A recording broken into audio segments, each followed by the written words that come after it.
Donald Trump se encuentra en el estado de la Florida desde el pasado viernes y lo que esperamos hoy en el sur de la Florida, específicamente en la llamada FIU, en la Universidad Internacional de la Florida, es un discurso sin precedentes en el tema de Venezuela y sobre todo lo que nosotros hemos llamado como diáspora venezolana, incluyéndome la pequeña Venezuela en Estados Unidos, que es el sur de la Florida. Vamos a analizar, por supuesto, diferentes aspectos de lo que se espera de este discurso, lo que significa para Venezuela, pero también lo que significa para los Estados Unidos y para las futuras elecciones presidenciales, donde supuestamente el presidente podría estar también como candidato, pero también vamos a hablar de Venezuela y todo lo que pasó este fin de semana. Saben ustedes que algunos integrantes del Parlamento Europeo no pudieron entrar a Venezuela y sobre esto vamos a comenzar con la pregunta del día, ¿te parece? Y hablando precisamente de parlamentarios o de congresistas, lo que fue noticia, Jennifer, también fue la llegada del congresista republicano de Estados Unidos a la frontera de Venezuela y de Colombia. Estamos hablando de Marco Rubio.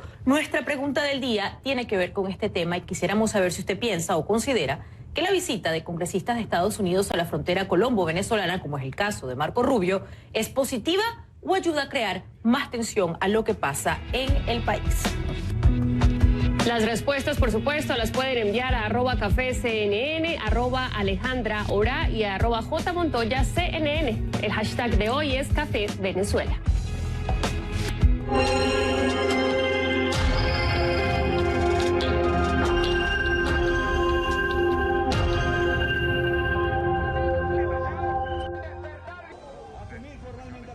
Y comenzamos en Venezuela, donde se conoció que el gobierno de Nicolás Maduro le negó la entrada al país a 5 miembros del Parlamento Europeo, quienes habían llegado a Venezuela invitados por Juan Guaidó para sostener reuniones con líderes de la oposición. Esteban González Pons, uno de los miembros de la delegación, dijo en una denuncia que se dio a conocer en las redes sociales que les retuvieron los pasaportes y no les explicaron el motivo de la expulsión. Con más detalles, Vera Cataño está con nosotros en vivo desde Madrid. Vera, muy buenos días para ti. Cuéntanos, ¿ya se ha dado a conocer de manera oficial el motivo de la expulsión de estos parlamentarios? ¿Han llevado a cabo esta conferencia de prensa que se esperaba en España tras su llegada? ¿Qué tal, Alejandra? Muy buenos días, y precisamente los detalles de lo ocurrido con esta delegación de diputados europeos los daba el propio Esteban González Pons hace tan solo algunos minutos. Él contaba cómo a su llegada a Venezuela, como bien decías, Alejandra, invitados por el presidente de la Asamblea Nacional, por Juan Guaidó, se les retuvo primero en el avión en el que habían llegado, para luego finalmente hacerlos pasar a un cuarto donde se les retiraron, según contaba González Pons, los pasaportes. No se les dio motivos, al menos no de forma oficial, pero sí relató que en alguno de los momentos alguno de estos funcionarios venezolanos les dijo que lo que hacían era cumplir órdenes y que, textualmente cito lo que decía González Pons, Maduro no les quiere aquí. Esas fueron las explicaciones que les dieron. Estuvieron en total cerca de 24 horas para finalmente ser llevados de nuevo al avión en el cual habían llegado. Si te parece, vamos a escuchar parte de este discurso que daba González Pons hace tan solo algunos minutos, con más detalles. Nosotros no íbamos ni de turismo, ni a crear ningún problema, ni a provocar. Respondíamos como miembros del Parlamento Europeo, institucionalmente, a una invitación institucional del Parlamento de Venezuela, de la Asamblea Nacional Venezolana, para tener una reunión de trabajo con su presidente, que además es el presidente interino del país.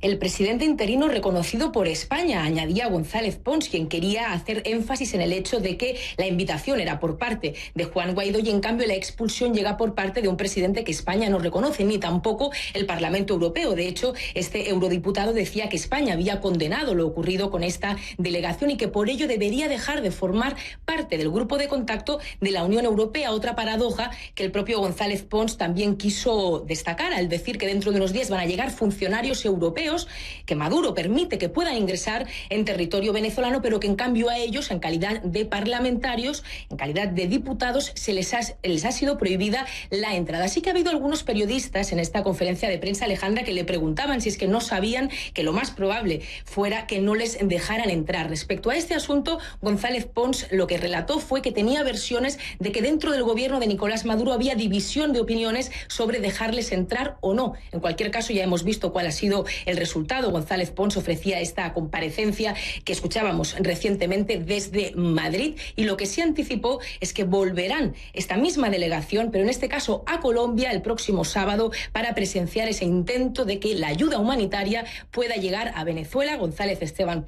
Esteban González Pons relataba que luego de lo ocurrido este domingo, el propio gobierno de Colombia se había puesto en contacto con ellos para invitarles a Cúcuta el próximo sábado, y lo volverán a intentar, decía González Pons. Alejandra.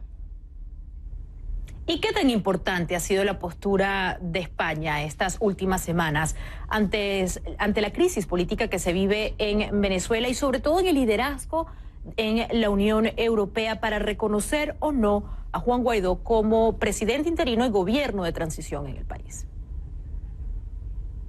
Así es, y precisamente ese es el papel que pretende tener el Ejecutivo español, de ser de alguna manera un mediador, porque si bien es un país que forma parte, como ustedes saben, de la Unión Europea, los vínculos que tiene con los países latinoamericanos, entre ellos con Venezuela, son especialmente estrechos. España pasó de una primera postura, vamos a decir, más cauta, de no reconocer inmediatamente a Juan Guaidó como presidente interino legítimo de ese país, a diferencia de otros países, como por ejemplo Estados Unidos, para luego, una vez finalizado aquel plazo que, recuerden, Pedro Sánchez le había dado a Nicolás Maduro para convocar elecciones, ahí sí pasar al reconocimiento de Juan Guaidó como presidente encargado de Venezuela. Estábamos a la espera también de que Juan Guaidó pudiera designar un embajador en España, algo que de momento todavía no ha ocurrido, o al menos no se ha informado sobre ello de forma oficial. Alejandra. Veremos qué pasa en las próximas horas. Muchas gracias por acompañarnos, Vera Cataño, en vivo desde Madrid. Hasta luego. Y otra delegación de parlamentarios, esta vez de Estados Unidos, también se acercó al epicentro, donde el gobierno de Maduro y Guaidó libran una batalla con potenciales consecuencias dramáticas.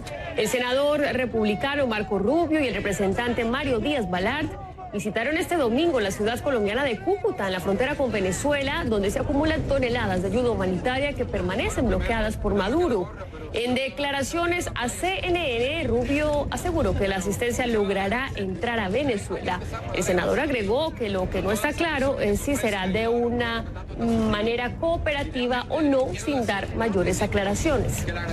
El mismo día que Rubio arribó a la frontera de Venezuela con Colombia un nuevo cargamento de ayuda humanitaria procedente de los Estados Unidos. La asistencia consiste en sets higiénicos para 25,000 personas y suplementos nutricionales que podrían alcanzar hasta para 3.500 niños.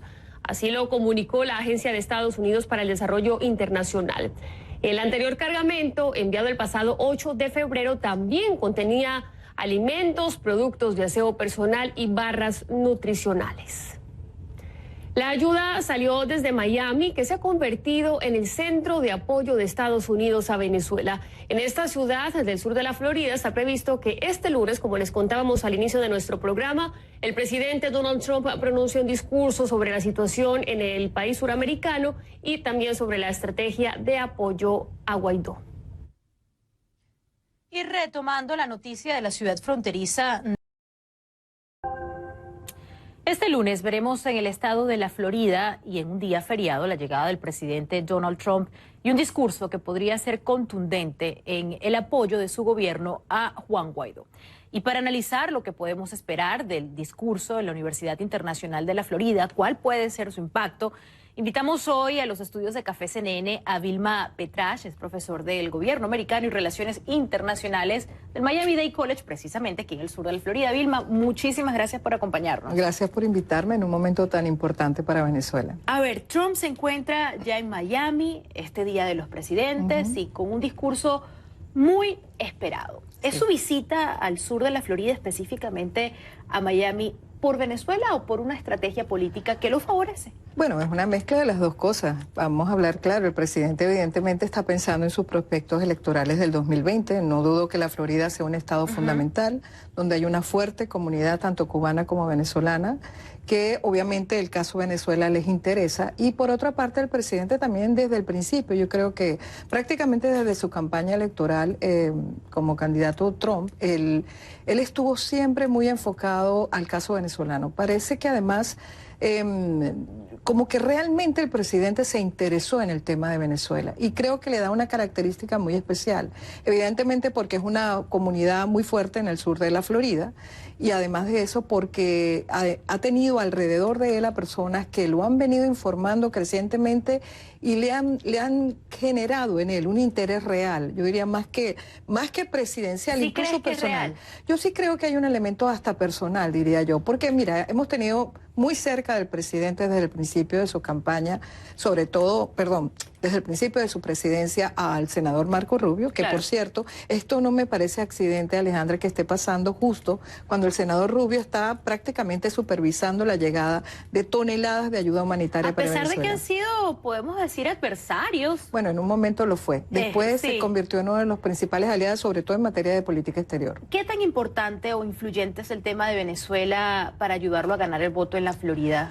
Bueno, ¿Nos hemos mira, convertido en el voto cubano de la Florida hace algunos años? yo diría que es una mezcla también, repito, porque acuérdate que la comunidad venezolana ha venido crecientemente asentándose aquí, pero además muy coordinada en muchas de las acciones políticas públicas, con la comunidad cubana. Ajá. Y este es uno de los, sobre todo el sur de la Florida. Además, el presidente tiene una afición especial porque acá está prácticamente su centro de operaciones, incluso lo que él llama su palacio de verano, Mar-a-Lago. Mar-a-Lago. Él se siente muy afín a la zona y creo que los cubanos le han dado, y los venezolanos también, un apoyo importante. Y pienso que él está pensando también, obviamente, políticamente, porque no olvidemos que, más allá de que la gente diga que el presidente, bueno, él no es un político, es un outsider, finalmente es el presidente de los Estados Unidos y está pensando en sus prospectos electorales. Y hablando del Estado de la Unión y de este discurso que fue muy importante hace ya aproximadamente 2 semanas, cuando él mencionó el tema de Venezuela, él destacó que Estados Unidos estaba alarmado, y lo cito, Sí. por los nuevos llamados del socialismo, adoptar el socialismo en el país y que Estados Unidos nunca iba a ser un país socialista. ¿Ha sido Venezuela una bandera de ejemplo para Trump del socialismo en el país, en Estados Yo diría Unidos? que en general, inclusive para la democracia americana es una advertencia, evidentemente, porque también hay elementos de izquierda que preocupan. Sobre todo cuando se vacía el centro democrático siempre ocurre que los extremos puedan prevalecer y evidentemente pudieran haber este tipo de posiciones. No creo, obviamente, que un país tan sólido institucionalmente pueda llegar a una crisis de las proporciones que vive Venezuela, pero no olvidemos que Venezuela era una de las democracias más sólidas del hemisferio. De manera que el nivel de destrucción masiva, yo diría de nacionicidio, y perdonen que utilice esa palabra porque es que realmente se trata del asesinato de una nación, y quiero en este sentido enfatizar el asesinato de la nación, y eso es lo que evidentemente se ha visto en el caso venezolano, con todas las consecuencias regionales, Alejandra, que esto tiene, porque evidentemente Estados Unidos, no estamos hablando solamente del Ejecutivo, el gobierno de Estados Unidos está consciente de las amenazas que implica la situación venezolana para el conjunto de la región, no solamente por el problema humanitario, no en vano, por eso tiene a Elliot Brands, precisamente Claro, un experto en el tema, en el caso, sino también por las consecuencias de ser un Estado criminal fallido con todas estas implicaciones para el hemisferio. ¿No hay una comparación realmente tangible o similar a lo que ha pasado en Venezuela estos últimos años, sobre todo Sin duda. últimamente, en comparación a otras crisis, sobre todo centroamericanas? Podemos hablar de lo que ha pasado en Nicaragua o incluso la migración y lo que ocurre actualmente en Centroamérica. Sin embargo, sí hemos visto una retórica totalmente diferente de Trump ante lo que pasa en Venezuela, la posibilidad incluso de que algunos políticos republicanos cercanos a Trump digan que Trump puede incluir un TPS para los venezolanos en Estados Unidos. Sin embargo, sí lo ha eliminado para otros países y habla de una manera totalmente diferente, por ejemplo, a la tragedia que se vive en Centroamérica con la migración, hasta el mismo muro. ¿Por qué hay un cambio o una diferencia tan tangible entre otros temas centroamericanos, latinoamericanos, al de Venezuela? Bueno, yo creo, Alejandra, es que realmente hay una conciencia al nivel de todo lo que podríamos llamar el aparato de seguridad nacional y de política exterior de Estados Unidos, de que Venezuela es la peor crisis que ha enfrentado el hemisferio. Por otra parte, mira, la reunión que tuvo el presidente Trump con el presidente Iván Duque, creo que es un punto de partida importante para entender, porque no se trata del aliado, digamos, desde el punto de vista estratégico militar más importante de Estados Unidos. Donde hasta el momento aún no tenemos claro si va a llevar o no militares a la frontera colombo-venezolana. Bueno, pero hay 3 aviones entregando ayuda humanitaria, el Comando Sur está en esta zona movilizándose precisamente en esa dirección. Mira, Alejandra, yo creo que las cosas seriamente el presidente y el gobierno de Estados Unidos está considerando una acción más contundente. Ya hay una fecha, evidentemente, el 23 de febrero. Sabemos que además se está movilizando la población venezolana con esta juramentación importante de voluntarios en el país. Los países de la región, incluyendo el propio presidente Iván Duque, está pidiendo a la OEA una contundencia mayor. No es extraño, y vuelvo a repetir, que el presidente haya nombrado a un individuo como Elliot Brands, que es un individuo muy conocedor del tema de ayudas humanitarias y crisis humanitarias como las que se viven en Venezuela, y también experto en asuntos de organismos internacionales. ¿Y qué pasaría si Estados Unidos termina siendo parte de la intervención militar? Yo creo que esta intervención militar se viene gestando desde atrás. Este cerco creciente es diplomático, es a través de las sanciones, y por supuesto ahorita la presión con la presencia es que los militares de Estados Unidos están en el posicionamiento de la ayuda humanitaria. De manera que yo sí creo que si el gobierno sigue bloqueando, Venezuela está prácticamente al borde, y si no ya abiertamente considerada como un país que está cometiendo lo que se llama un acto de exterminio, que esto es condenado por el Tribunal Penal Internacional, artículo 7, y tiene que ver precisamente con este bloqueo de ayuda para básicamente exterminar. Sin embargo, a una entonces población. ¿no crees que se vería como injerencia en el ámbito internacional por parte de Estados Unidos, o que muchas personas, porque incluso ha pasado con otros países a favor de Maduro, obviamente, que lo ven, podemos decir de esta manera, como mártir o alguien que lo está intentando sacar el llamado imperial? Puede ser, pero existe la responsabilidad de proteger. Ya hay precedentes en la comunidad internacional y repito, nunca en el hemisferio se había visto una crisis de estas proporciones, por lo cual creo que evidentemente sí estamos claramente orientados a esa dirección. Vilma, un gusto. Muchísimas gracias por acompañarnos invitarme. y bueno, seguiremos pendientes de lo que pasa. Gracias entre Venezuela y también la Colombia. Que todo sea por Venezuela. Vilma Petrasch con nosotros aquí en vivo en Café CNN. Que tengas un buen día. Y bueno, más adelante en el programa Latina, sobre todo en México, y de eso se va a tratar tu entrevista. Y la llegada de varios congresistas frontera de tu país, en Colombia, en Cúcuta, y la llegada de varios congresistas estadounidenses republicanos. Estamos hablando de Díaz Balar, al igual que Marco Rubio. Con la etiqueta Café Venezuela le hacemos esta pregunta. ¿Consideras que la visita de congresistas de Estados Unidos a la frontera colombo-venezolana es positiva o ayuda a crear más tensión?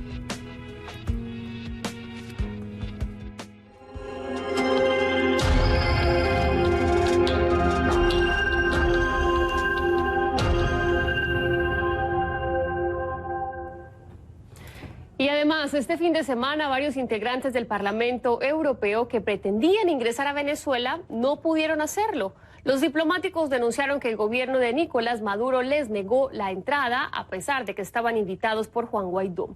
Jorge Luis Valeri nos tiene los detalles desde Caracas. Buenos días, Jorge Luis. ¿Cuáles fueron los argumentos presentados por el gobierno de Nicolás Maduro? Muy buenos días, Jennifer, para ti, para toda la audiencia. Los argumentos son que se trata de eurodiputados que venían con una intención de realizar actuaciones conspirativas. Eso lo ha dicho el canciller del gobierno, Nicolás Maduro, Jorge Arriaza, rechazando además la presencia de este grupo de eurodiputados en Venezuela y confirmando así su expulsión del país. Habían sido invitados por Juan Guaidó, el presidente de la Asamblea Nacional de Venezuela, quien además reconocen como presidente interino de este país. Iban a participar en encuentros con la Asamblea Nacional, también con, por ejemplo, la esposa del líder opositor Leopoldo López y con distintas organizaciones no gubernamentales. Vamos a escuchar lo que decía a su regreso a Madrid el líder de este grupo de eurodiputados, Esteban González Pons. Nosotros no íbamos ni de turismo, ni a crear ningún problema, ni a provocar. Respondíamos como miembros del Parlamento Europeo institucionalmente a una invitación institucional del Parlamento de Venezuela, de la Asamblea Nacional Venezolana, para tener una reunión de trabajo con su presidente, que además es el presidente interino del país. En sus redes sociales, Juan Guaidó decía que esto era una actitud que aislaba al gobierno de Nicolás Maduro y que insistían mantendrán la presión para lograr lo que ellos consideran es la usurpación de Nicolás Maduro en las funciones del poder legislativo. Los eurodiputados han dicho que van a volver al continente americano, que van a volver a intentar ingresar a Venezuela en los próximos días, pero lo harán a través de los pasos fronterizos, donde también está la ayuda humanitaria, que al igual que ellos, no ha sido permitido su ingreso por parte del gobierno de Nicolás Maduro. A los políticos nos invita a Guaidó y nos expulsa a Maduro. Al funcionario de la Unión Europea no lo quiere ver Guaidó y le permite la entrada a Maduro. Si la señora Mogherini permite que sus funcionarios vayan allá donde no son admitidos sus diputados, tendrá muchas dificultades para explicarse en el Parlamento Europeo. Vamos a volver. Vamos a volver este sábado. El gobierno de Colombia nos ha invitado a nosotros mismos, después de lo que ocurrió, a participar este sábado en el intento en el que cientos de miles de personas van a intentar impulsar la ayuda humanitaria para que pase desde Colombia a Venezuela. Se va a reunir allí gente de todo el mundo, de todas las características, de todos los sectores, todo gente de buen corazón.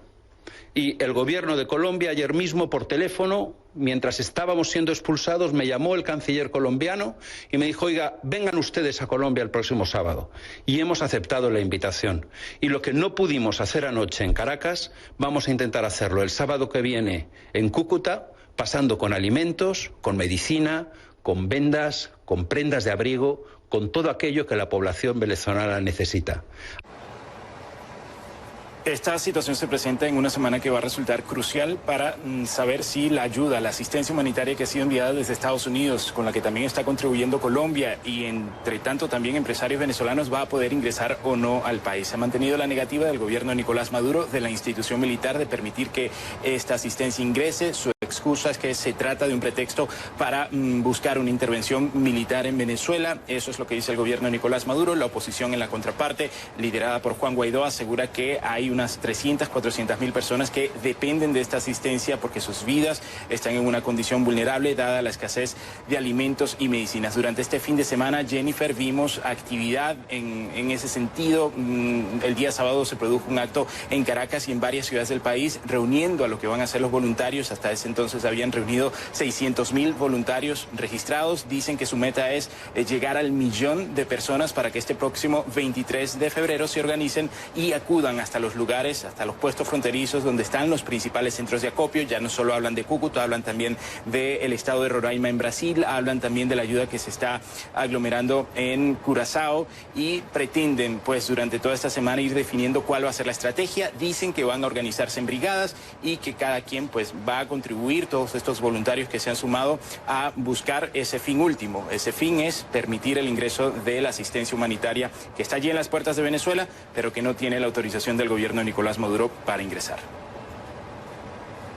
23 de febrero, fecha muy importante, dicen los parlamentarios que van a regresar ahí, en este caso a la frontera con Venezuela, entre Venezuela y Colombia, y también 23 de febrero, el día en que Juan Guaidó ha dicho que va a entrar la ayuda humanitaria a Venezuela. Muy pendientes de lo que se pueda decir ahí en tu país. Jorge, gracias por esa información desde Caracas.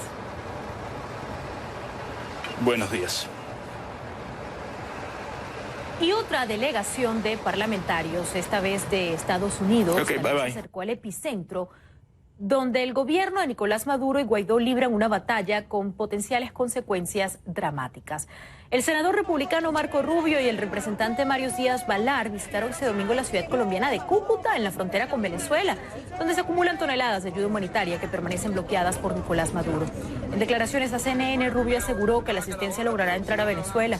El senador agregó que lo que no está claro es si será de una mera cooperativa o no, sin dar mayores aclaraciones. Porque ustedes nos han inspirado a nosotros con su valentía, con su dedicación, con los riesgos que han tomado para demandar que su propia patria regrese a la democracia y la libertad. No quiero que pierdan el ánimo. No deben perder nunca el ánimo ni la esperanza, porque no importa el tiempo que tome, la democracia y la libertad va a regresar a Venezuela y nosotros estaremos junto a ustedes cada paso. El mundo entero está con ustedes. El mundo entero está con ustedes. El único que está aislado es Nicolás Maduro. Más de 50 países ya se han unido a esta causa. La causa suya, la causa de ustedes. Marco Rubio viajó a Colombia con el embajador de Estados Unidos ante la Organización de los Estados Americanos, Carlos Trujillo. El congresista republicano Mario Díaz-Balart también forma parte de la misma delegación.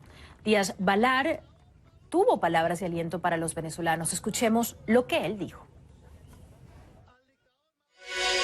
De parte de nosotros que representamos una parte del pueblo de Norteamérica, que ese valiente pueblo de Venezuela sepa, no están solos.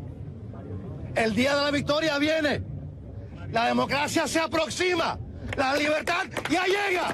¡Viva Venezuela libre!